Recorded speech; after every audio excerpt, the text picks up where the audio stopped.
కృష్ణమ్మ స్త్రీ పేరు పెడతారు నదికి.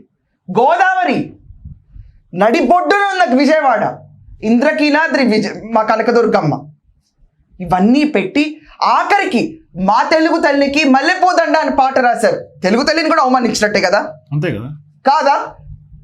కడుపులో బంగారు కనుచూపులో కరుణ అని చెప్పి వివరించారు తెలుగు తల్లి గురించి. సిగ్గుందా మీ అందరికీ? ఒక మహిళా మూర్తి గురించి, దేవతల గురించి ఇంతగా మాట్లాడుతుంటే ఒక మహిళ నడుపుతున్న ఛానల్లో కనుచూపులో నీ కరుణ కూడా లేదా వైఎస్ భారతి? లేదా? ఇప్పటికి కూడా క్షమించడం రాదా నీ నోట్లోంచి? భారతి ఈ రోజు కూడా రావా? పేరు పెట్టుకుంది భూమి పేరు, నువ్వు మళ్ళీ భరిస్తుంది నిన్ను మేము. మాకుంది ఓర్పు, నువ్వు పేరు పెట్టుకున్నా కూడా.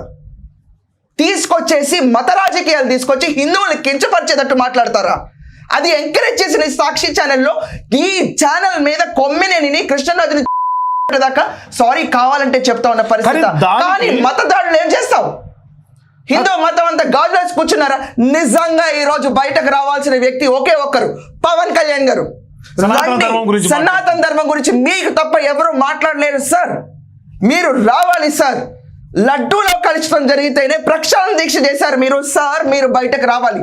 టైం ఆసన్నమైంది. దేవతలకు రాజధాని కాదు, వేశ్యలకు రాజధాని అని చెప్పి మన బిలీఫ్ సిస్టమ్ మీద ఈరోజు హిందువుల మీద జరుగుతున్న ఈ అతిపెద్ద దాడిని వర్బల్లీ ఓరల్గా జనాల ముందు ఏమంటే పడితే పడతారులే అని చెప్పి హిందువుల పైన జరుపుతున్న ఇలాంటి పైశాచికమైన దాడికి మీరు ముందుకొచ్చి సమాధానం చెప్పాలి సార్. బీజేపీ ప్రతినిధులందరూ బయటకు కదలాలి.